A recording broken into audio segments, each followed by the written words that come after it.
ज्ञानाञ्जनशलाकया चक्षुरुन्मिलितं येन तस्मै श्रीगुरुवे नमः।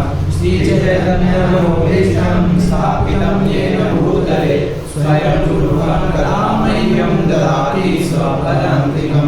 वन्देऽहं श्रीगुरो श्रीगुरुनाथपादं श्रीगुरुवैष्णवं श्रीरूपं साग्रजातं सगणरघुनाथान्वितं साद्वैतं सावधूतं परिरससहितं कृष्णचैतन्यदेवं श्रीराधा कृष्णपादान्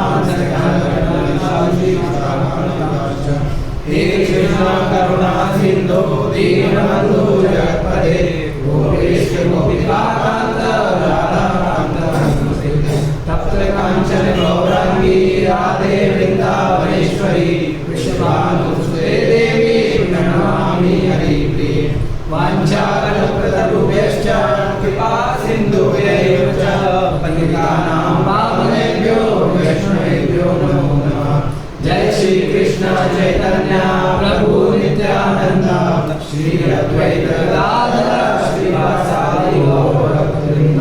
हरे कृष्णा कृष्णा कृष्णा हरे हरे हरे राम राम राम हरे हरे। नमो विष्णुपादाय कृष्णाय भूतले श्रीमते भक्तिवेदांत स्वामिनिधि नामिने। नमस्ते सरस्वते देवे गौरवाणी प्रचारिणे निर्विशेष शून्यवादी पाश्चात्य देशतारिणे।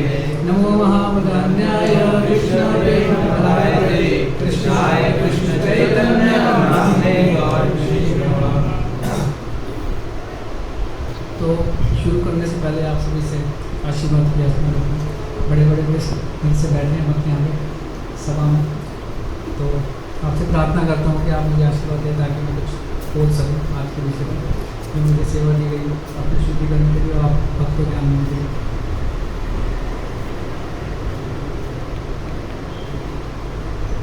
तो आज का जो हमारा टॉपिक है बहुत इंटरेस्टिंग है। इसका टाइटल है, शीर्षक है कि power of association. Power of association मतलब संघ की शक्ति, हिंदी में तो बोल रहे हैं। दिख रहा है सबको क्लियर? हाँ, संघ की शक्ति। तो हमारे पास टाइम नहीं है, तो सबसे पहले हम इसका एक बार हिंदी में बोलो श्री कृष्ण चैतन्य बोलते हैं। तो जो हमने भजन गाया है उसका एक बार मीनिंग पढ़ लेते हैं, पहले अर्थ पढ़ लेते हैं क्या अर्थ है। तो मैं इंग्लिश में वैसे ही पढ़ देता हूँ ट्रांसलेट करके। तो बेसिकली नरोत्तम दास ठाकुर ने लिखा है भजन, वो कह रहे हैं कि हे भगवान चैतन्य महाप्रभु कृपया मुझ पर दया करें, दया करें। आपके बिना और कौन इतना दयालु है? इस पूरे ब्रह्मांड में तीनों लोकों में कोई आपसे ज़्यादा दयालु नहीं है ना। आपका जो अवतार है वो, आपका अवतार ही पतितों का उद्धार करने के लिए हुआ है, और मेरे से बड़ा पतित इस संसार में दूसरा कोई नहीं है। बोल रहे हैं, कौन बोल रहे हैं? नरोत्तम दास ना। फिर उसके बाद नित्यानंद प्रभु से प्रार्थना कर रहे हैं कि नित्यानंद प्रभु, हाँ प्रभु नित्यानंद, पुकार के उनको कह रहे हैं कि नित्यानंद प्रभु आप तो प्रेमानंद के सागर हैं, पूर्ण रूप से सुखी हैं, तो कृपया मुझ पर भी कृपा का अवलोकन करो, मुझ पर भी थोड़ा सा ध्यान दो और मुझ पर भी कृपा करो। क्यों? क्योंकि आप मुझे बड़ा दुखी, मैं बहुत दुखी हूँ, संसार में मैं बहुत कष्ट भोग रहा हूँ। फिर आगे प्रार्थना कर रहे हैं, दया करो सीतापति। सीतापति कौन है? श्री अद्वैत आचार्य, अद्वैत गोसाई। सीतापति यहाँ पे श्री रामचंद्र जी हैं, भगवान श्री राम। सीतापति अद्वैत आचार्य हैं, जो पंचतत्व का हम मंत्र बोलते हैं उनमें श्री अद्वैत आचार्य आता है, तो वो हैं सीतापति। उनको, उनकी जो वाइफ है उनका नाम सीता है, उनके पति का नाम अद्वैत सीतापति। तो उनसे प्रार्थना कर रहे हैं कि आप भी मुझ पर दया करें। क्यों मांग रहे हैं उनसे दया? कि तब कृपा बले पाए, आपकी जब मुझ पर दया होगी, कृपा होगी, तभी मेरे को चैतन्य और निताई की कृपा प्राप्त होगी, है ना। तो क्रमशः नीचे से ऊपर जाना है गुरु परंपरा के माध्यम से। फिर आगे क्या कह रहे हैं? स्वरूप सनातन। हाँ स्वरूप सनातन, रूप रघुनाथ। अब 6 गोस्वामी हैं जो, और जितने आचार्य हो उनके बाद उन सबसे प्रार्थना कर रहे हैं कि आप सब भी मुझ पर कृपा करें। भट्ट रघुनाथ, भट्ट जुगा, श्री जीव गोपाल, सॉरी हाँ प्रभु बट तुलसी जी वहाँ प्रभु लोकनाथ से भी, जो चेले लोकनाथ स्वामी महाराज हैं उनसे भी प्रार्थना कर रहे हैं कि आप भी मुझ पर कृपा करें। तो लास्ट में क्या बोल रहे हैं, दया करो श्री आचार्य प्रभु श्रीनिवास। तो श्रीनिवास आचार्य ये भी पंचतत्व में से एक है जो पंचतत्व मंत्र बोलते हैं। और फिर क्या बोल रहे हैं, रामचंद्र संगम आगे नरोत्तम दास। रामचंद्र इन्हीं के श्रीनिवास आचार्य के डिसाइपल है, इनके गुरु हैं, वो उनके संग की कामना करते हैं। नरोत्तम दास ठाकुर क्या कह रहे हैं कि मैं उनके संग की कामना करता हूँ, है ना, और इन सब की कृपा मांगते हैं। तो इस प्रकार से जो है हमने जो भजन गाया उसको करा। ठीक है, तो आज के टॉपिक पे आते हैं, देखते हैं कितना बोल पाएंगे सब। ठीक है, पावर ऑफ एसोसिएशन, संग में शक्ति। तो ऐसा बताया जाता है कि कोई भी जब संघ में आकर के कार्य करते हैं ना, किसी एक संगठन में किसी एक विशेष उद्देश्य के लिए जब कोई कार्य किया जाता है, जिनको नींद आ रही है खड़े हो सकते हैं या दीवार का सहारा छोड़ सकते हैं, तभी उनको लाभ मिल पाएगा। तो जब कोई संगठन में आकर के विशेष उद्देश्य के लिए कोई कार्य किया जाता है ना, तो उसको क्या बोलते हैं, एसोसिएशन, संघ। एक संघ हो जाता है, कुछ लोगों का ग्रुप कह सकते हैं। अब उसमें भी दो तरीके के ग्रुप होते हैं, एक होता है गुड एसोसिएशन, एक होता है अच्छा संघ, एक होता है असत संघ, मतलब कि बुरा संघ। बुरा संघ मतलब कि जिनकी आदतें खराब होती हैं, और अच्छा संघ मतलब कि जिनसे हम कुछ अच्छी क्वालिटीज़ को, कुछ अच्छे गुणों को अपने जीवन में हम उतार सकते हैं, सीख सकते हैं, है ना। अब वो डिपेंड करता है हमारे ऊपर ही कि हम किसका चुनाव करते हैं। अगर हम अच्छे लोगों का, या दूसरे शब्दों में कहें तो भक्तों का चुनाव करेंगे, तो हम भक्तों वाले गुणों को अपने जीवन में उतार सकते हैं। यदि हम बाहर जा कर के जो भक्त नहीं है उनका संग करेंगे, है ना, जो आम सामान्य जन है बात, या हमारी मेरे दोस्ती है, जो भक्ति नहीं है, बेसिकली भक्ति नहीं करते हैं, उनका संग करेंगे तो जो उनके अंदर गुण हैं वो हमें प्राप्त होंगे।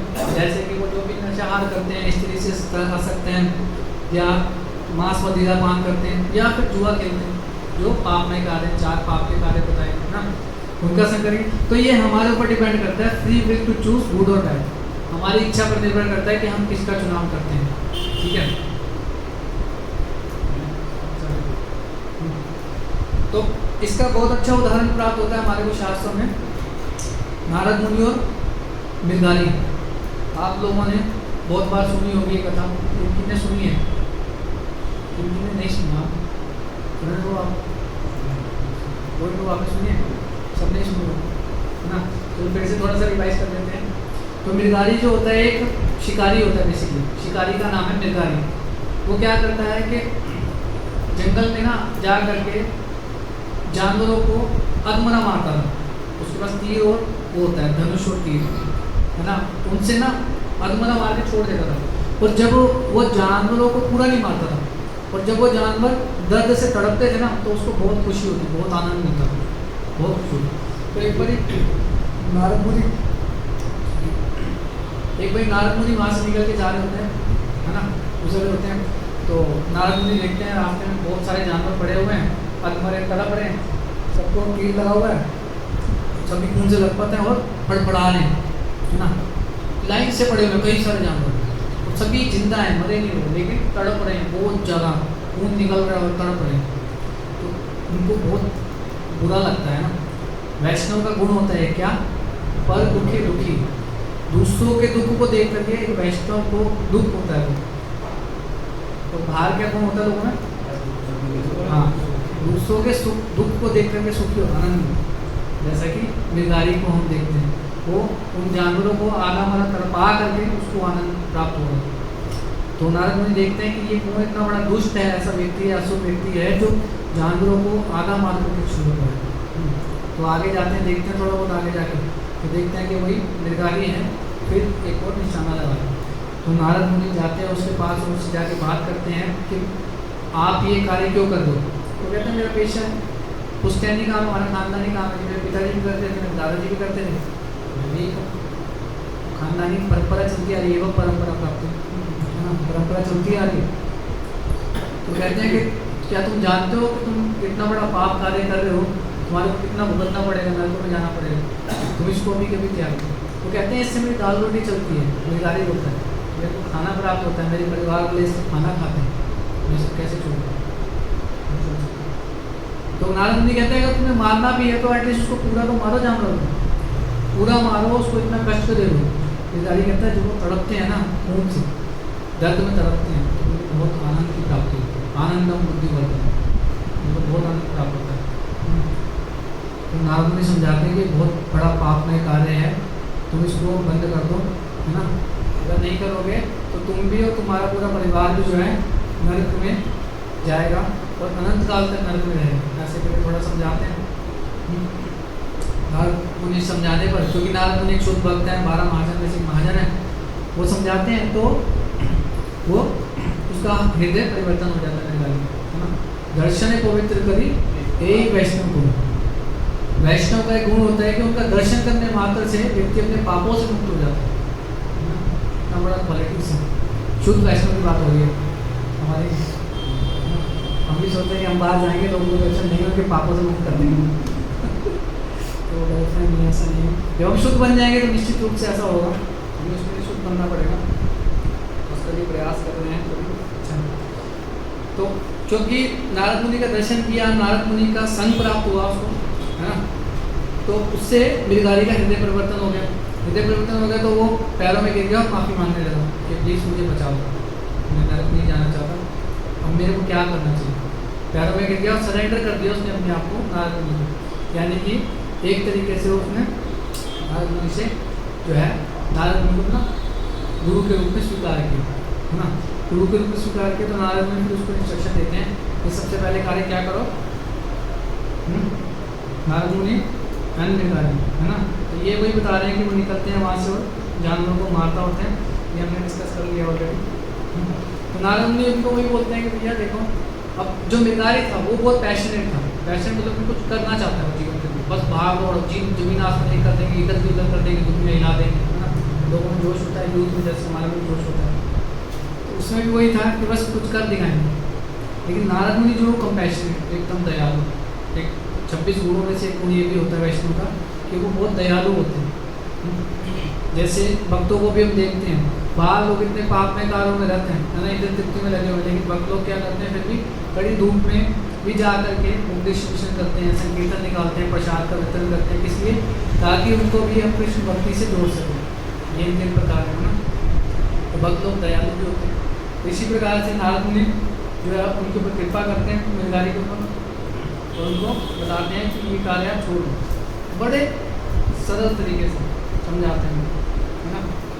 तो इससे क्या होता है, वो बोलता है गिरधारी कि I am doing what my father taught me, जो मेरे पिता ने मुझे सिखाया तो वही कर रहा हूँ, और ये मुझे बहुत आनंद मिलता है जब जानवरों को तड़पता हुआ देखता हूँ। लेकिन नारद मुनि क्या बोलते हैं कि तुम भैया तुम्हारा मत मारो, उसको मार दो तो पूरा मारो, पूरा मार दो, खत्म करो, ये बहुत बड़ा पाप है।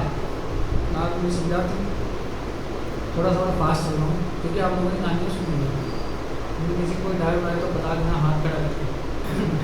अब लेकिन क्या होता है कि क्योंकि नारद मुनि का उन्होंने संग किया है तो गिरधारी का हृदय शुद्ध हो जाता है, शुद्ध हो जाता है, और वो बहुत ही विनम्र भाव से उनके चरणों पे गिर करके उनसे प्रार्थना करते हैं कि प्लीज़ मेरा मार्गदर्शन कीजिए, मैं इसमें क्या कर सकता हूँ, कैसे इस पाप से छूट सकता हूँ। तो कहाँ से उसका प्यूरिफिकेशन शुरू हुआ, जब उसने नारद मुनि का संग किया। अब संग का मतलब ये नहीं होता साथ बैठ के गप्पे लड़ा लिए, खाना खा लिया, प्रसाद पा लिया, है ना, साथ में एक दूसरे से थोड़ा नोक-झोंक कर ली, कुश्ती लड़ ली, इसका संग नहीं होता। संग का मतलब होता है कि उनके विचारों को जानने का प्रयास करना और उनके विचारों से अपने जीवन में उतार के अपने जीवन में परिवर्तन लाने का प्रयास करना, दिस इज कॉल्ड संग। संग का मतलब ये नहीं कि हम साथ में रहें, संग भी दो तरीके का होता है, एक होता है वपु संग और एक होता है वाणी संग। वपु संग मतलब जब मौका मिले तो हम साथ में रहें, उनकी को सेवा करें, सीनियर डिवोटीज की, है ना, महाराज होते हैं जैसे, है ना, या फिर और कोई सीनियर वैष्णव है उनकी सेवा करें। तो रहता है वाणी संग। वाणी संग का मतलब होता है कि जब उनके कोई लेक्चर्स होते हैं तो उनको हम ध्यानपूर्वक सुने, उनके नोट्स बनाएं, तो उसमें से कोई एक ऐसी बात निकाले जिसको हम मैं सोचूं कि आज से मैं इसके ऊपर काम करूँगा और अपने जीवन में उतारने का प्रयास करूँगा, तो उसको बोलते हैं वाणी, है ना। तो इसी प्रकार से जो है अब नारद मुनि की कृपा से मृगारी को दोनों ही संग प्राप्त हुए, वपु संग भी प्राप्त हुआ और वाणी संग भी प्राप्त हुआ, है ना, जिसके कारण उसके जीवन में परिवर्तन है। अब नारद मुनि क्या कहते हैं, नारद मुनि सीधा बोलते हैं भैया सारे फसाद की जड़ है तेरा ये धनुष, इसको तोड़ के फेंक दे, इसी से तो मार है ना, पाप तो इसी से हो रहा है, पाप की जड़ तो ये धनुष है, ये धनुष को तोड़ के फेंक दे, सबसे पहले जड़ी है, फिर उसके बाद आगे का प्रोसेस बताएंगे, है ना। नारद मुनि सीधा बोलने क्या बोलते हैं, पढ़ो। नारद मुनि then asked him to break his vow, only then he would disclose the path of liberation, तभी वो मुक्ति के मार्ग पे अग्रसर होगा, क्योंकि पाप करना अगर बंद नहीं करेगा, है ना, तो उसकी मुक्ति का कोई उपाय नहीं है ना। तो वो कहता है, अब वो क्या कहता है, भैया देखो आपसे बोला जाए जिससे आप लोग जॉब कर रहे हो, है ना, जॉब कर रहा है कोई, और उस जॉब के माध्यम से ही पूरा का पूरा परिवार की अर्थव्यवस्था चल रही है ना, परिवार भी पालना है, कुछ मैरिड है तो उनकी वाइफ भी है, बच्चे भी हैं, और भी जिम्मेदारी, तो सारी जिम्मेदारी उसी से मिल जाती है। अब उनको बोला जाए, नारद मुनि आके बोले कि तुरंत सबसे पहले अपनी जॉब छोड़ो, अभी के अभी रिजाइन कर दो जॉब से, है ना, आगे का फिर आपको दोस्त बाद में बताएंगे, तो कैसा लगेगा आपको, कौन कौन तैयार है तुरंत अपनी जॉब छोड़ने के लिए, अभी बस ऑन द स्पॉट हाथ खड़ा करके बताइए। अगर किसी जीव को कष्ट हो रहा है तो उसे उस जॉब से यदि किसी जीव को कष्ट हो रहा है, कष्ट तो हो रहा है, पाप ही तो कर रहे हैं, पाप की कमाई हो सकती है, पाप ही तो कर रहे हैं, हत्या लो या मतलब पाप तो पाप है, चोरी 1 रुपये की करें या लाख रुपये की करें, चोरी करें तो पाप की कमाई है। तो अगर आपको बोला जाए कि अभी जो इतना सोचेंगे तो क्या सामने परमेश्वर जैसे नारद मुनि है, नारद मुनि का दर्शन भगवान के दर्शन, परमेश्वर मिल जाए तो परम वैष्णव मिलेंगे तो छोड़ेंगे ना, तो आप पहचान लेंगे परम वैष्णव में, नारद मुनि जैसे तो वेद बदल गया है ना, जरूर थोड़ी है, हम इतने शुद्ध नहीं है ना कि वो नारद मुनि आगे के अपने फॉर्म में आए, बदल के भी तो आ सकते हैं, ठीक है। तो कहने का मतलब है उन्होंने ऐसा कर कि अब वो तर्क देता है गिरधारी कि मैं इसको कैसे तोड़ सकता हूँ, इससे तो मेरी घर की जीविका चलती है, पूरा परिवार मैं इसी से पालता हूँ, है ना, तो मैं इसको कैसे तोड़ सकता हूँ, मतलब कि मेरे परिवार कैसे पलेगा अगर मैं इसको तोड़ दूंगा, तो मेरे घर पे तो खाना, मेरे परिवार वाले खाने इसी से तो खाते हैं, है ना। तो आगे क्या वो बोलते हैं नारद मुनि जो है ना, फिर उनको दीक्षा देते हैं, है ना, समझाते हैं कि तुम चिंता मत करो, भगवान कृष्ण आपके परिवार का पालन पोषण करेंगे, आपको चिंता करने की जरूरत नहीं। बस गिरधारी इस बात पे विश्वास करता है, उनकी बातों पर विश्वास करता है और उनके चरणों में गिरकर उनसे शरण ग्रहण करता है, और नारद मुनि फिर उसको दीक्षा देते हैं, है ना, दीक्षा देते हैं, उसको अपना शिष्य स्वीकार करते हैं। यहाँ पे गुण बता रहे हैं, देखो शिष्य का क्या गुण होना चाहिए, the disciple must surrender to the spiritual master, या जो रिप्रेजेंटेटिव कृष्ण, जो कृष्ण के प्रतिनिधि हैं, जो कृष्ण को रिप्रेजेंट करते हैं, है ना, और गुरु हैं, उनके प्रति पूर्ण शरणागति होनी चाहिए शिष्य की, यदि वो आध्यात्मिक जीवन में प्रगति करने का इच्छुक है ना। तब नारद मुनि जो है उसे बताते हैं कि अब तुम घर जाओ अपने, है ना, घर जाओ और जो कुछ भी तुम्हारे पास घर पे है, जो भी कुछ मतलब कि जो कुछ भी है, धन है और भी सामान है, संपत्ति है, वो सब कुछ आप क्या करो, भक्तों में और ब्राह्मणों में बांट दो। क्यों बोला नारद मुनि ने ऐसा, तो पता चलिए आप लोग हाथ खड़ा करके बोले पहले तो सब्जी मंडी नहीं बनानी है, देश गोविंद को बात करें जो मैंने पाप करके मैं धन कमाया हुआ था उसको बांट दे, शुद्ध हो जाएगा। कौन शुद्ध हो जाएगा, ब्राह्मण भिखारी, ठीक है। और कोई ट्राई करें, अच्छा जवाब है आपका। यस तो वो अभी उसके पास धन है तो वापस से वो पाप में रद्द हो सकता है, उसका वो यूज करके फिर से वो अपनी पाप एक्टिविटीज में वापस आ सकता है। Very nice. आपको मुझे ये है कि जो उसने अर्जित किया था वो पाप से किया था, तो कहीं ना कहीं ये भार उस पर उतरेगा। ये तो बहुत बड़ा आप कुछ टाइटल बताएंगे? उनका रिएक्शन लग रहा है, कोई रिएक्शन से मुक्त होना पड़ेगा। यस ये लेना चाहते थे कि किस लेवल का सरेंडर, क्या वो सारा सारा दान देना चाहते हैं? हाँ, इनका भी बहुत अच्छा आंसर है।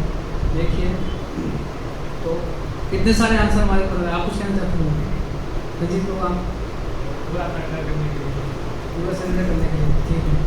तो ठीक है, बहुत अच्छा बताया, सबके आंसर सही हैं, सभी के आंसर सही हैं।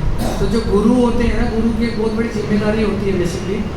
ऐसे ही नहीं है कि कोई दीक्षा लेने गया और सीधा उठाकर उनको जिम्मेदारी दे देंगे। गुरु की जिम्मेदारी क्या होती है? वो भगवत धाम लेके जाएंगे, कृष्ण से आपको साक्षात्कार करवाएंगे, आमने सामने लाके खड़ा कर देंगे। तो उसके लिए भी तो कुछ योग्यता चाहिए ना। अब प्रधानमंत्री से आप मिलने जाओगे अभी तो आपको सीधा थोड़ी अंदर घुसने दिया जाएगा, आज ये मोदी जी खड़े हैं बात कर लेंगे, योग्यता चाहिए उसको। वो कार्य करते हैं गुरु। तो गुरु की कितनी बड़ी जिम्मेदारी, रिस्पॉन्सिबिलिटी है।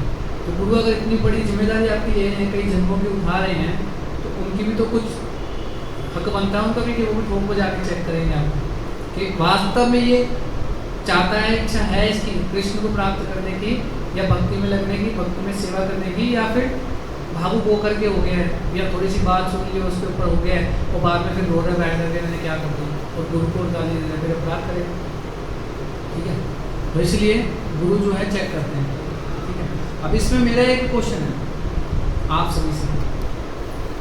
आपने सबने बताया, जैसे गोविंद प्रभु ने बताया है और हरीश प्रभु ने बताया है ना, आपने बताया कि उसको रिएक्शन लगेगा क्योंकि पाप की कमाई है वो वापस भी जा सकता है, और जो उसने पाप करके कमाई है कमाई, अगर वो उसको भोग करेगा तो उसको रिएक्शन लगेगा, वो उसको भुगतना पड़ेगा, है ना। तो अब ये जो कमाई है पाप से कमाई हुई, इसमें पाप करके कमाई गई है, ये कमाई नारद मुनि ने भक्तों में और ब्राह्मणों में बांटने के लिए क्यों बोला? और भी तो भिखारी होंगे, भीख मंगे होंगे वहाँ पे मोड़ों पे कितने सारे, उनको बांटने के लिए क्यों नहीं बोला? नंबर 1। पर अगर चलो पहले इसका आंसर दें, हाथ खड़ा करके बताना, जिन्होंने नहीं किया वो प्रयास करें। जैसे क्योंकि भक्त और ब्राह्मण जो है, उससे ब्राह्मण होता है, ब्राह्मण करता है कैसे करता है, और भक्त करने की वो भक्ति में नहीं लगाएगा, भगवान को वो मतलब अपने ऊपर ज़्यादा यूज नहीं करता, ताकि वो भक्ति में लगाता है धन को, नहीं भगवान की सेवा में लगाता है। ब्राह्मण ये भी करता है, यानी वो भी डायरेक्टली भगवान की सेवा में लगाता है। भिखारी को या किसी और को नहीं, वो इंटर व्यक्ति में लगाएगा और पाप में जाएगा, तो पाप से धन कमाया होगा वो और पाप में नहीं गिरेगा। बहुत बढ़िया। यस सचिन, तो आप कुछ बोले यही वाला था, और कोई ट्राई करना चाहेंगे? वो ब्राह्मण और वैष्णव ब्राह्मण और वैष्णवों को दान देंगे तो उससे उसकी शुद्धि हो जाएगी और प्यूरिफाई हो जाएगा। उसकी कैसे शुद्धि होगी? क्योंकि उसका धन वैष्णव सेवा हुई ना उससे अल्टीमेटली, तो वैष्णव सेवा से वो शुद्ध हो जाएगा। तो शुद्ध तो वो हो गया, तभी तो उसने सरेंडर किया नारद मुनि का संग। और अब नारद मुनि की बात मान करके उसने और आगे किया तो और उस स्टेज पे बढ़ा। नारद मुनि ने उसको इंस्ट्रक्शन दिया, यानी कि गुरु ने इंस्ट्रक्शन दिया। अगर वो नहीं फॉलो करेगा तो तीसरा नाम अपराध पढ़ते हैं, क्या है? वैष्णव अपराध भी लगेगा और नाम अपराध भी लगेगा। तो भक्ति शुरू होने से पहले उसकी हेल्प हो जाएगा। नाम अपराध है तीसरा, गुरु के वक्त करना, और गुरु वैष्णव भी है, वैष्णव अपराध भी लगेगा, तो हिला डालेंगे। ठीक है, ये ठीक हो गया। चलो दूसरा क्वेश्चन इसमें कवर हो गया, थोड़ा फास्ट भी चला टाइम 4:30। तो जल्दी से चलते हैं। तो उन्होंने नारद मुनि ने उनको फिर इंस्ट्रक्शन दिया कि जाकर तुलसी की परिक्रमा करो, तुलसी मनाने की, और हरे कृष्ण महामंत्र का जप करो, है ना। पाप रुकवा दिए, जैसे किसी का एक्सीडेंट हो गया, हाथ कट गया, तो फर्स्ट एड में क्या किया जाता है? सबसे पहले खून को रोका जाता है। खून को रोका जाता है, जब खून थोड़ा कम हो जाता है बहना, उसके बाद फिर ट्रीटमेंट किया जाता है। डॉक्टर साहब बैठे हैं 2 दिन, उनको ज़्यादा पता है ना, होता है ऐसी, फिर ट्रीटमेंट होता है जब खून रुक जाता है। तो उन्होंने खून रोका कैसे? पाप बंद करवाया, उसका धनुष टुटवा के और बाकी पाप की कमाई को बंटवा दिया, और ऊपर से ट्रीटमेंट क्या किया उन्होंने? हरे कृष्ण महामंत्र का जप करने के लिए उनको बोला गया। तुलसी महारानी की परिक्रमा करने के लिए बोलेंगे। तो ऐसे करते करते वो और शुद्ध हो जाएगा। ठीक है, अब जो है क्या होता है, ये इंस्ट्रक्शन देकर के नारद मुनि वहाँ से चले जाते हैं, है ना। और ऐसा नहीं है कि वो बस बोल दिया नारद मुनि ने, ठीक है हो गया भाई चलो उठाओ दोबारा चले अपना मौज मस्ती करने। ऐसा नहीं किया मेरे ने सीरियसली उसको लिया और अपने गुरु की इंस्ट्रक्शन को फॉलो किया, जो निर्देश प्राप्त हुआ था उसको फॉलो किया और अच्छे से तुलसी महारानी की रोज परिक्रमा करता था, सेवा करते थे और हरे कृष्ण महामंत्र का जप करते थे। जब इस प्रकार से वो करते थे तो पहले तो प्रसिद्ध था लोगों का मर्डर करने के लिए और क्या कहते हैं अपना ये जानवरों को मारने के लिए, हत्या करने के लिए, लूटपाट करने के लिए प्रसिद्ध था, लोग डरते थे। अब क्या हो गया भैया, आपके एरिया का गुंडा नंबर 1 जो फेमस है पूरे मोहल्ले में, वो एकदम से साधु बन जाए और बैठ के हरे कृष्ण महामंत्र जप करने लग जाए। तो कहाँ से आस पड़ोस के गाँव के लोग आकर के देखने आते, दर्शन करते, अरे मृगाकारी साधु बन गया, मृगारी साधु बन गया, है ना। वो डॉन था साधु बन गया, लोग दर्शन करने आते हैं। अब कोई साधु के दर्शन करने जा रहा है तो खाली हाथ तो जाएगा नहीं, तो वो उपहार लेके जाते थे, फल लेके जा रहा है, कोई अनार लेके जा रहा है ना। तो उसने नारद मुनि से क्या बोला था कि मेरा घर कैसे चलेगा, खाना कैसे खाएंगे। नारद मुनि क्या बोलता है, Krishna will supply you, Krishna आपको टेक केयर करेंगे। तो वही होता है, उसके पास इतना आ जाता है खाने के लिए कि वो इतना खा ही नहीं पाता, बाकी सब बांटना पड़ता है उसको। डेली के इतने लोग उसकी दर्शन करने के लिए आते थे, कोई लक्ष्मी दे रहा है, कोई फल फ्रूट दे रहा है, कोई कुछ दे रहा है, मिठाई के डिब्बे आ रहे हैं, है ना, ऐसे बांटते हैं। तो ऐसे ही ना अब ये नारद मुनि और पर्वत मुनि दोनों बेस्ट फ्रेंड हैं, दोनों की पक्की हुई दोस्ती है। तो नारद मुनि एक बार पर्वत मुनि के साथ ट्रैवल कर रहे थे, वहीं से निकलते थे कार्यक्रम से, है ना। तो नारद मुनि ने बता तो रखा ही होता, पता ही होता है दोनों बेस्ट फ्रेंड हैं, अच्छे लेवल के दोनों, है ना। नारद पर्वत मुनि को लेकर के वहाँ से निकलते हैं, पर्वत मुनि को कहते हैं कि आओ मेरा यहाँ पे शिष्य रहता है, तो उसका भी थोड़ा हाल चाल पता कर लेते हैं, बहुत दिन हो गए मिले नहीं हम लोग। नारद मुनि और पर्वत मुनि आते हैं उनके घर पे गिरधारी को मिलने के लिए कि कैसा है वो, और हाँ इस तरीके से। और क्या देखते हैं, ऊपर साइड पे खड़े होकर के देखते हैं, ये नहीं कि सीधे आ गए उसके सामने प्रकट हो गए कि क्या कर रहा है वो, ऊपर से सुपरवाइज करते हैं, उसको ध्यान रखते हैं, एक्टिविटीज़ का ऑब्जर्व करते हैं क्या कर रहा है। और देखते हैं कि ना उछल उछल के चल रहा होता है, छलांग मार मारते, कभी एक से इधर मारते होते पर्वत मुनि पूछती है क्या कर रहा है, गाड़ी कैसे कोई चल रहा है। पास आकर के देखते हैं तो नीचे बहुत सारी चींटियाँ होती हैं, तो चींटियाँ ना मर जाए पैर के नीचे आकर के दब के, इसलिए वो बच के उछल उछल के चल रहा होता है। तो ये वही मृगारी है जो जानवरों को आधा मारते छोड़ देता था और उसको मजा आता था, आज वो चींटी मारने से भी बच गए। तो इसको देख करके पर्वत मुनि जो है नारद मुनि की बहुत प्रशंसा करते हैं, बहुत ग्लोरीफाई करते हैं, क्योंकि नारद मुनि के संग से उसके में परिवर्तन आया है ना। तो बोलते हैं कि नारद मुनि आप तो क्या बोलते हैं इसको, कटस्टोन, पारस पत्थर के समान है।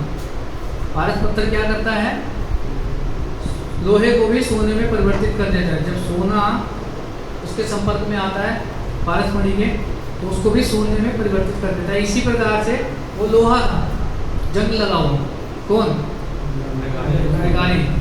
तो मृगारी जब पारस पत्थर यानी पारस मणि जो नारद मुनि उनके संपर्क में आया तो क्या बन गया वो, है ना।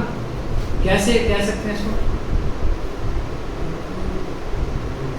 हाथ खड़ा करके, जो हाथ बिना हाथ खड़ा करे बोलेगा उसको नंबर ही नहीं आएगा बोलने। हाँ जी, हाथ खड़ा करो बोलो, प्रश्न समझाइए आपका, आगे चलते हैं। ठीक है, भक्तों के संग में आकर के कहने का मतलब ये उसकी वैल्यू वो हो गई, क्योंकि भक्त की वैल्यू पहले वो तो नरक में जाना निश्चित था, अभी वो कहाँ जाएगा, भगवत धाम जाएगा, तो उसकी वैल्यू बढ़ गई, ये समझाना चाहते हैं। थैंक यू, है ना। अब यहाँ पे बता रहे हैं असत संग के दुष्परिणाम, है ना, बुरे प्रभाव क्या होते हैं, है ना। जो अभक्त होते हैं, जो भक्त नहीं है, बेसिकली कर्मी जिसको बोलते हैं। कर्मी मतलब भी, कर्मी मतलब क्या होता है,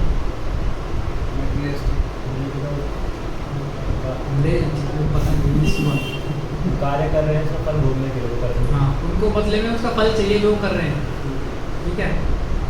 तो वो कर्मीज बोला जाता है उनको। अब उन लोगों का अगर हम संग करते हैं तो हमारे अंदर क्या क्या गुण विकसित होते हैं, दिव्य गुण।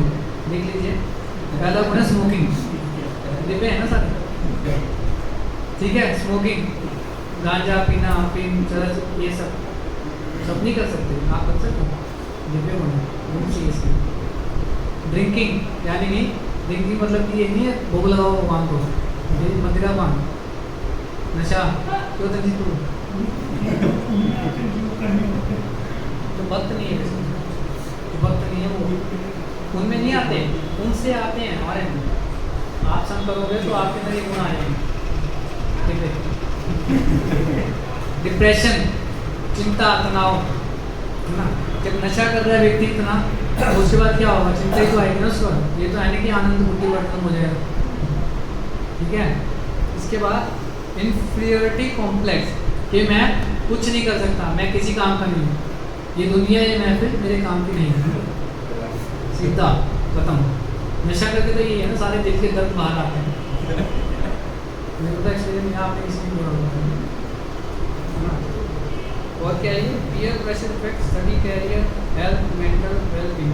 हाँ, तो ये सारे प्रेशर बनते हैं भैया, कुछ करना है जीवन में, धन कमाना है, कुछ बन के दिखाना है, बड़ा आदमी मैं दिखा दूंगा कि मैं भी कुछ कर सकता हूँ। ये सब नशा करने के बाद ही आता है, नशा उतर कर कांटा पीस हो जाती है। नशा जब तक रहता है तब तक व्यक्ति के अंदर जोश रहता है। तो ये सारे किसके दुष्परिणाम है, असत्संग, बैड एसोसिएशन, है ना। अब इसका क्या है एग्जाम्पल मिलता है हमारे को शास्त्र के अंदर, शास्त्रों के अंदर क्या परिणाम मिलता है, क्या लिखा हुआ पढ़िए।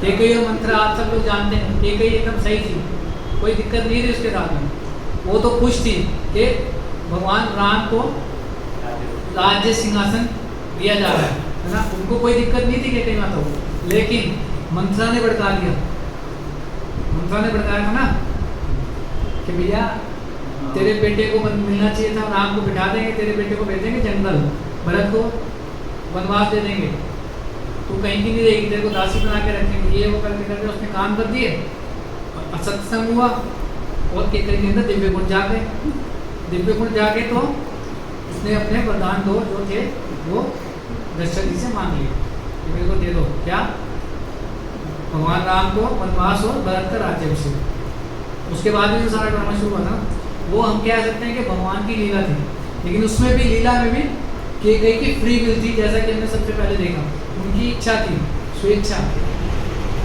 इच्छा थी कि वो किसका संग करें।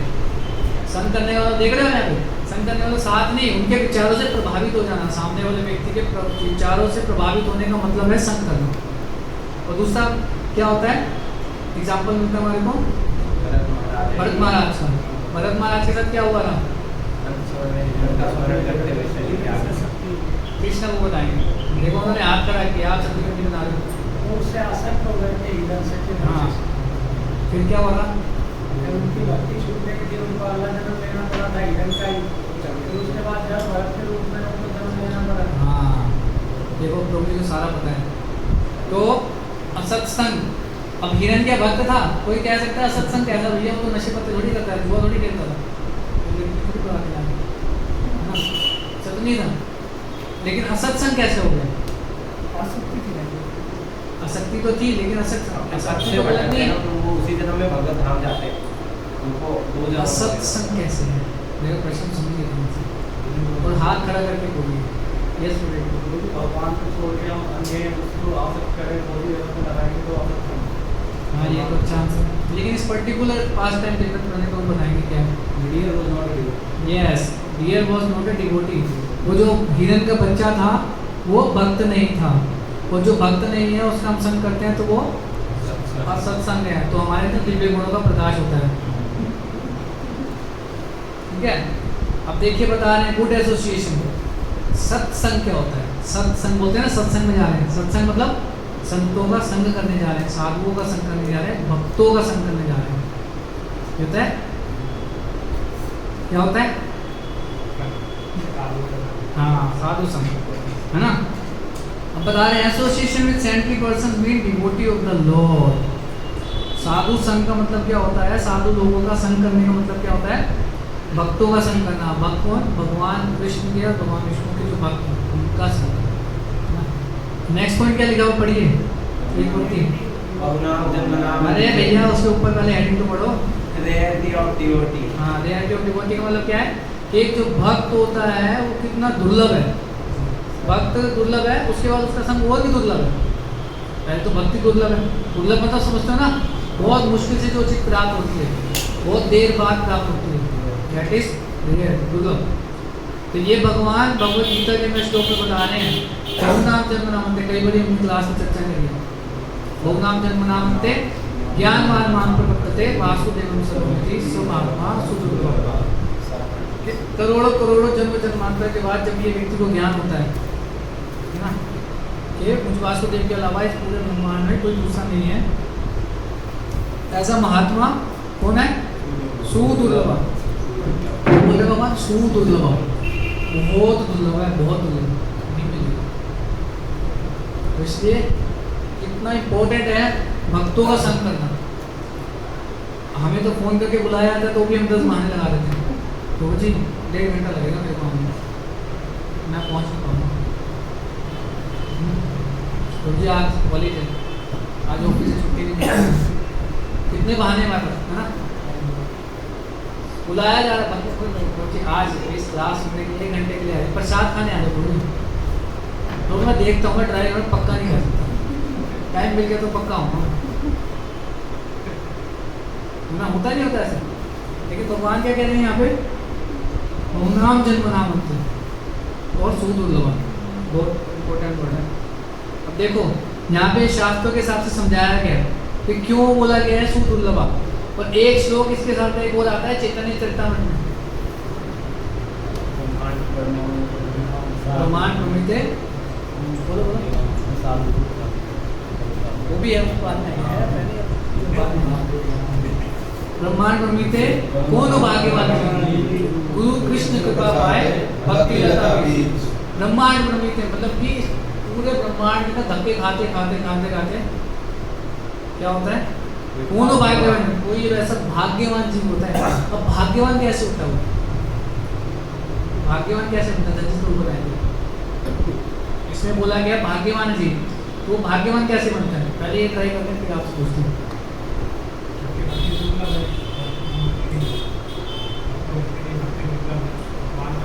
तो वो कैसे भाग्यवान हो गया? मेरा प्रश्न ये है, जैसे आज से बोला गया ब्रह्मांड प्रमिते कौन भाग्यवान जी, को भाग्यवान जी आप हो, तो आप भाग्यवान बने कैसे? आपके बारे में बात हो रही है, तो आप कैसे भाग्यवान बन गए? क्योंकि वो शुद्ध भक्त का मतलब संग बहुत दुर्लभ तरीके से प्राप्त हो, शुद्ध भक्त का उन्हें प्राप्त कर दिया आपने प्राप्त कर लिया नहीं, आपने प्राप्त कर लिया ना, आपकी बात हो रही है। हाँ, अगर मेरी बात हो जाए तो उसने प्राप्त कर लिया। आपने बोलो मैंने प्राप्त कर लिया, मैंने प्राप्त कर लिया तो फिर भगवान ये कि उसने वो शुद्ध भक्त का वो वचन था उसने ले लिया। बाकी बहुत सारे करते हैं लेते नहीं है, बहुत सारे लोग प्राप्त से मिलते हैं पर वचन नहीं ले पाते। तो भी बढ़िया, उनके तो आप बताओ। पिछले जन्म में उसने कुछ अच्छे काम किए होंगे तभी अच्छे कामों से भक्ति शुरू नहीं होती, पुण्य नहीं होती। पुण्य दान यज्ञ तपस्या कुछ भी कर लो, भक्ति शुरू नहीं होती। तभी तो बोला गया सुदुर्लभ, ये करने से भक्ति शुरू नहीं होती। आप बताओ। ऐसे कर्म नहीं होंगे भक्ति के,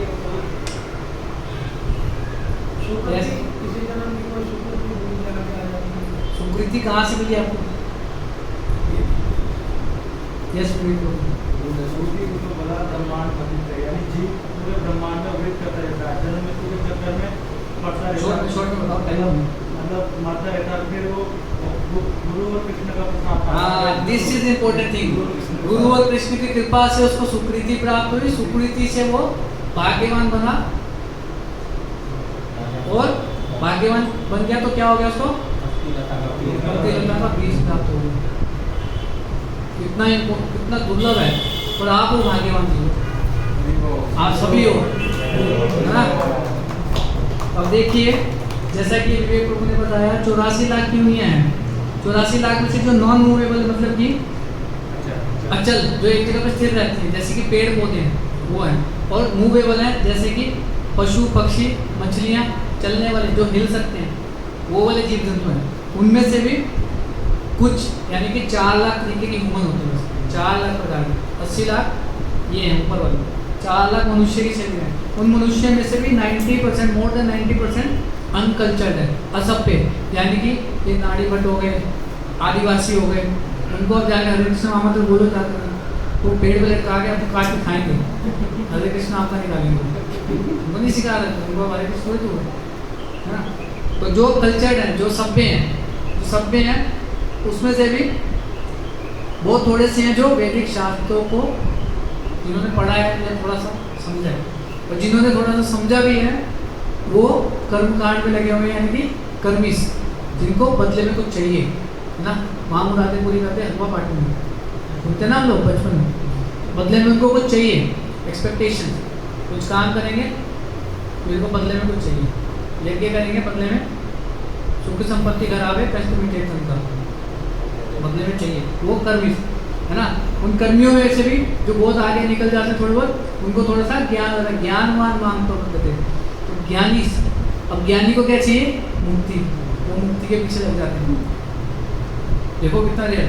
और मुक्ति से भी जो ऊपर निकल जाता है ना, वो है भक्त, उसको मुक्ति नहीं चाहिए, मुक्ति मुक्ति सिद्धि कामी सकले शान, कृष्ण भक्त निष्काम अतएव शाम, तो वो है एक भक्त। तो देखो इन सब से होकर के आप लोग गुजरे हो और आप भक्तों के बीच में बैठे हो, भक्तों का संग प्राप्त कर रहे हो, गुरु कृष्ण का प्रसाद मिल गया आपको, भक्ति लता बीज प्राप्त हो गया है। रोटी मतलब क्या होता है? मुक्ति मतलब कि बदले में कुछ चाहिए, फल की इच्छा है ना, कर्मों के बदले में फल चाहिए, मैंने अच्छा काम किया, मेरे को बदले में चाहिए वो फल, ये चाहिए, है ना।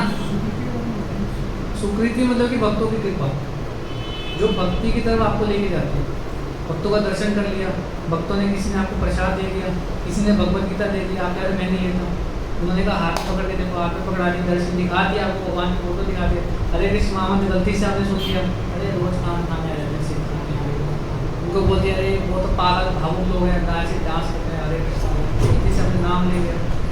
ये चीज़ें आपने चाहे जहाँ गलती से करी है, गुस्से में करी है, आपको सपोर्ट करती है भक्ति में आगे बढ़ाने के लिए, पुश करती हैं। जबरदस्ती आप नहीं जाना चाहोगे, आपको घसीट के ले जाएगा, कैसे जाओगे, ये रखिए सुकृति, तो वो कौन देता है, भक्त देते हैं, क्योंकि भक्तों के बात है। जैसे आप लोग अब भगवत गीता डिस्कशन करने जाते हो, तो लोग कर्मी है, वो बेचारा नरक में जा रहा है, बताओ, जहाँ की स्टोरी पढ़े है ना हम लोग रीडिंग में, तो नरक में जा रहा था, केवल नारायण नाम ले लिया उसने और विष्णुदूत प्रकट हो गए, भैया ये तो पुण्य आत्मा है, यमदूतों का कंप्यूटर क्रैश कर गया, ये कहाँ से पुण्य आत्मा, पूरा जीवन इसने पाप करे हैं, ये तो नरक में जाएगा, इसलिए तो स्पेशल हम कढ़ाई गर्म करके आए हैं, समझ रहे हो, ये होता है बात, नरक में जाने से बचा लेता है भगवान को। क्षिप्रम भवति धर्मात्मा शाश्वत शांति गच्छति वन्त्य प्रतिजानी नामे गच्छा नामे भक्त्या प्रेष्यति। गलती से उन्हें सुन लिया ना, तो भगवान कह रहे हैं वो साधु देव सा मंतव्य, साधु मानना चाहिए, पापी व्यक्ति है वो, ये है भक्ति की महिमा, और हमें वो प्राप्त हुई है सौभाग्य, लेकिन हम वैसे नहीं करेंगे तो हरि बोल, है ना। हम यहाँ पे बता रहे हैं, देखो कि मनुष्य जन्म जो है वो बहुत ही दुर्लभ है, बहुत ही कीमती है ना। सारे के सारे मनुष्यों के जीवन के अंदर जो है, उसमें भी जो लोगों का संग है, और उन लोगों का संग है जो भगवान की भक्ति में लगे हुए हैं। कैसी भक्ति में? अहेतु की अप्रतिहता, जिनको बदले में कुछ नहीं चाहिए, loving service to the supreme personality of God है। ऐसे भक्तों का संग कोई भी दुर्लभ है, क्योंकि ऐसी भक्ति दुर्लभ है, भक्त है नहीं, सबको कुछ ना कुछ चाहिए, सबकी निश्चित भक्ति है। और अगर आप मैग्नीफाइंग ग्लास लेके चेक करोगे कि भैया ज्ञान निश्चित भक्ति है, कर्म निश्चित भक्ति है, ऐसे तो आप अपराध करोगे, आपका वहीं पे हंगोल हो जाएगा, पढ़ रहा, इसलिए भक्तों का संग बहुत दुर्लभ है। Value of one moment of association of a sadhu is infinitely greater than even liberation. Now comes this shloka which you were reciting earlier. साधु संग सर्व शास्त्र है, लव मात्र साधु संग सर्व सिद्धि है ना। लव मात्र मतलब 1 सेकंड का भी 11 12 हिस्सा होता है। कितना दुर्लभ है, थोड़ा सा संग कर लो उसमें, सर्व सिद्धि है, सारी सिद्धियां प्राप्त हो जाएंगी इस व्यक्ति को। क्या रहेगा? आप तो नहीं पा रहे, because the association of a great Sadhu is association of Krishna. क्यों दुर्लभ है, क्यों इतना इसका महत्व क्यों है? लास्ट लाइन में बता रहे हैं कि ऐसे भक्तों का संग करने का मतलब है आप साक्षात कृष्ण भगवान का संग कर रहे हो। देखो कितना दुर्लभ है। इसलिए हमें साधु संघ का जो है पूरा का पूरा लाभ उठाना चाहिए। कैसे? जितना मिले लूट लो, ये दिल मांगे और चेहरे मांगे, लेकिन हम कहते हैं ये दिल मांगे नो मोर। हम नहीं आ सकते लोग नहीं। कितना दुर्लभ है साधु संघ, है ना? अब बेनिफिट्स ऑफ गुड एसोसिएशन। पहले तो हमने दिव्य गुण प्रकाशित हृदय प्रकाशित को सुना था ना हमने, उसका असत संघ का दुष्परिणाम। अब ये बता रहे हैं कि लाभ क्या है, साधु संघ करने के क्या बेनिफिट मिलते हैं हमारे को। तो ये क्रॉमिक है, देखो संघ का, संघ मतलब कि संघ का क्रॉमिक। अब संघ से क्या है? सर्विस टू सुप्रीम लॉर्ड, भगवान की सेवा। एस रिप्रेजेंट फॉर भगवान की सेवा, है ना? जल्दी चलते ना। ए मतलब अवॉइड बैड एसोसिएशन, जो भक्त नहीं है उनका संग ना करना, या अगर करना भी पड़ रहा है किसी वजह से तो जितना ज़रूरत है काम के लिए हमारे को उतना करना, ना कि जैसे ऑफिस में अगर हम जाते हैं, ऑफिस ख़त्म होने के बाद में फिर गप्पे लड़ा रहे हैं, पार्टी करने जा रहे हैं, तो वो क्या होगा? उससे फिर आपका दिव्य गुण हृदय प्रकाशित होगा, दिव्य गुण बढ़ेंगे ना आपके। हाँ, है ना? ठीक है, समझ आ गया इतना? फिर एन से आता है ओवरकमिंग नेगेटिविटीज, जो नकारात्मकता हमारे अंदर भरी होती है। साधु संग करने से क्या होगा? वो नकारात्मकता जो है हमारे अंदर से खत्म हो जाती है, उसको हम पार कर जाते हैं। जबरदस्त चित्र है ना? और फिर G is represent for grateful attitude towards supreme lord, कि हम कृतज्ञ होते हैं भगवान के प्रति और भगवान के भक्तों के प्रति। कब होते हैं? जब हमें उसका महत्व समझ में आ जाता है कि ये कितना महत्वपूर्ण है साधु का संग करना, और हमें क्या मिला है भगवान की कृपा से। भगवान की कृपा होती है तो साधु संग प्राप्त होता है, साधु संग प्राप्त होता है तो भगवान प्राप्त होता है, साधु संग की कृपा से भगवान प्राप्त होता है। ऐसी थोड़ी इतना आसान है कि कृष्ण प्रेम प्राप्त कर लें। भगवान की कृपा होती है जब भगवान देखते हैं कि ये बहुत जिज्ञासु व्यक्ति है, वाकई में मेरे लिए कुछ करना चाहता है, मेरे पास आना चाहता है, तो भगवान कृपा करते हैं, उसको भक्तों के संग में ले आते हैं, कृपा करते हैं। ऐसे थोड़ी आप बाहर अपने दोस्तों को पूछ लो, आप मंदिर चलते हैं, 10 को पूछ लो, देख लेना कितने आते हैं। भगवान की कृपा नहीं है तो नहीं आएगा वो, भगवान की कृपा चाहिए। भगवान कृपा करेंगे तो आप साधु संग में आओगे, और साधुओं की जब हमें कृपा मिलेगी तो हम भगवान के पास जाएंगे, भगवान के करीब जाएंगे। करीब जाने के क्या लक्षण होते हैं? हमें कैसे पता लगेगा कि हम भगवान के करीब जा रहे हैं कि नहीं जा रहे हैं? आँख खड़ा करके 1-2 पॉइंट को आप बता सकते हैं। यस, इनकी आज्ञा पालन करो, आज्ञा पालन करने की इच्छा हमारे अंदर उत्पन्न होगी। यस, अगर हम भगवान के पास जा रहे हैं तो उससे हमारा ज्ञान और वैराग्य उत्पन्न होता जाता है, जिससे हम जान सकते हैं कि हम पढ़ रहे हैं। ज्ञान और वैराग्य के साथ अहंकार भी उत्पन्न होता है। तो शुद्ध भक्ति से नहीं, क्या हमारा उसका रहन शुद्ध भक्ति में भक्ति से अपने आप ये चीज़ें आती हैं आती हैं, बट इसलिए हमारे को ऊपर सुपरविजन की जरूरत होती है कि हमें नहीं पता लग रहा है कि ज्ञान वैराग्य बढ़ रहा है या अहंकार बढ़ रहा है। हम नहीं देख सकते, हम भी नदी में डूब रहे हैं, सामने वाला नदी में डूब रहा है, हमें कैसे पता लगा? हम डूब रहे लेकिन तैर रहे हैं, जब बहाव में बह रहे हैं हमें लगे हम तैर रहे हैं। इसलिए जो बाहर खड़ा हुआ व्यक्ति है किनारे को, वो हमें बचा सकता है। आपके हाथ पर बांध के अगर आपको नदी में फेंक दिया आप नहीं बचा सकते। इसलिए गुरु की आवश्यकता है, क्योंकि गुरु जो है वो इन तीनों गुणों से ऊपर है। ठीक है, चलो आगे चलते हैं।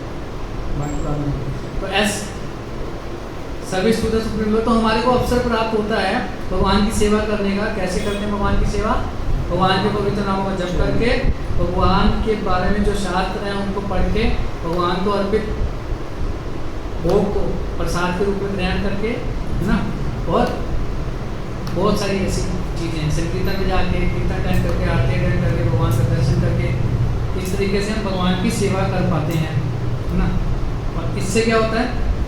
विषय भी वर्तन पे नहीं जाएंगे हम। बहुत ही आसानी से जो है अपनी बुरी संगति जो है, यानी कि हमारे जो भौतिक संसार के जो हमारी यारी दोस्ती है या रिलेटिव्स हैं जो भक्त नहीं हैं, उनसे हम जो है कम अपना एसोसिएशन करके भक्तों से अपना संग बढ़ा सकते हैं, उन भक्तों से जो भक्ति में उन्नत हैं, है ना। उसके बाद हम अपनी बुरी आदतों को जो है, जो हम रोज़मर्रा की ज़िंदगी में अपनी करते हैं या जिनको हम सामना करते हैं, उनसे ऊपर उठ सकते हैं। जैसे कि डिप्रेशन हो गया, भय हो गया। भय भी कितने तरीके होता है, पता नहीं मेरा क्या होगा आगे चलके, नौकरी लगेगी नहीं लगेगी, है ना, नौकरी रहेगी नहीं रहेगी, आगे नौकरी मिलेगी तो छोकरी मिलेगी नहीं मिलेगी, पता नहीं कैसी होगी आएगी, तो कितना भय है जीवन में। एक्सीडेंट ना हो जाए रास्ते में जाते जाते, कितनी टेंशन रहती है लोगों को, है ना।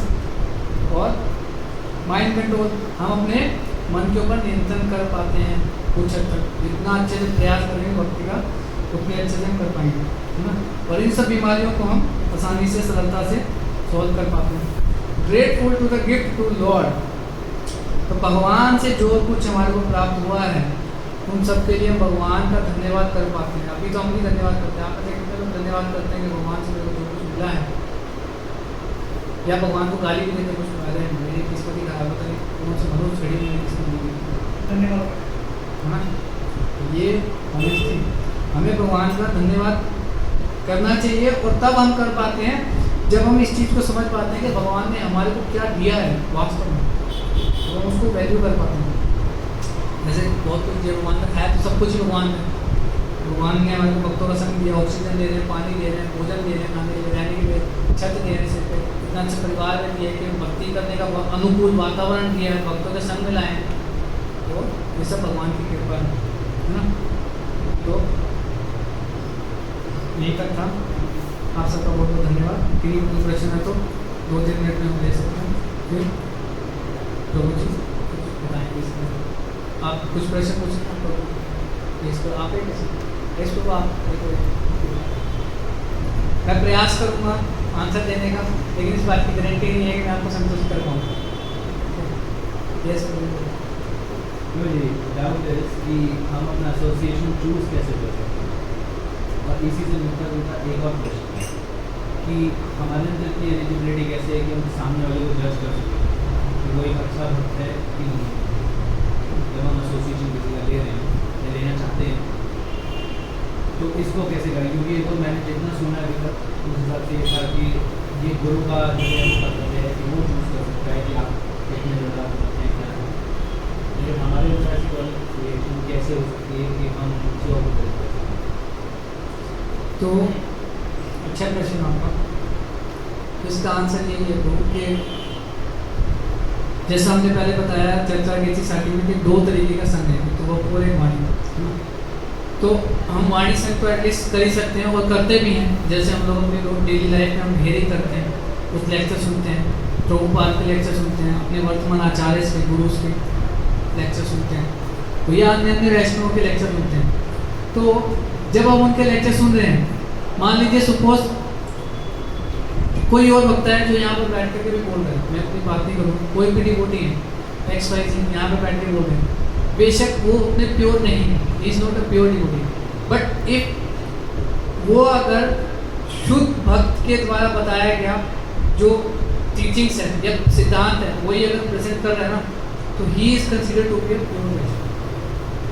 ठीक है, तो हम इस तरीके से उनका संग कर सकते हैं ना।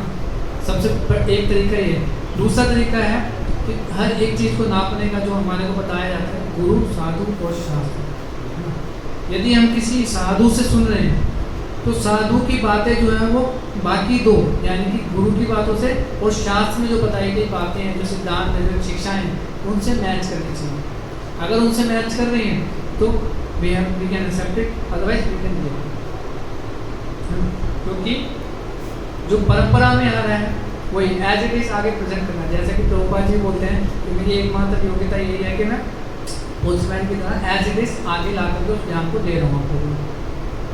तो नहीं मैं बता सकता। मतलब प्रभु जी जो गुरु परंपरा को आगे बढ़ा रहा है वो गुरु परंपरा को आगे बढ़ा रहा है और गुरु के द्वारा जो मिल रहा है उसी को एज इट इज आगे दे रहा है, ना कि अपना मिर्च मसाला लगा करके दे रहा है, अपनी पॉपुलैरिटी बढ़ाने के लिए दे रहे हैं, है ना, कि मैं अच्छा लेक्चर देता हूँ या मैं अच्छे जोक बोलता हूँ, मेरे को सुनने वाले बहुत लोग आते हैं तो मेरे को कुछ ऐसा चटपटा बोलूँगा तो लोग सुनेंगे आगे। वो एज इट इज दे रहा है, चाहे सुनने वाला एक व्यक्ति ना हो, लेकिन अगर वो ऐसे इज दे रहा है ना तो वो प्योर। एक मैंने स्टेटमेंट वो सुनी थी, अगर if a devotee is following a pure devotee, pure Vaishnava, he is considered to be pure devotee, तो भी वो शुद्ध भक्त है। तो आप सब भी शुद्ध भक्त हैं क्योंकि आप श्रील प्रभुपाद को फॉलो करते हो, शुद्ध भक्त। हम तो कोशिश करते हैं वही कोशिश ही करने से तो कोशिश कर रहे तो एक दिन बन भी जाएंगे, अगर फॉलो करते रहेंगे तो नहीं आ सकते। आप ठीक है, और कहीं आपको कोशिश जब तक आप हो सकते हैं। आपने जो स्टोरी बताई थी,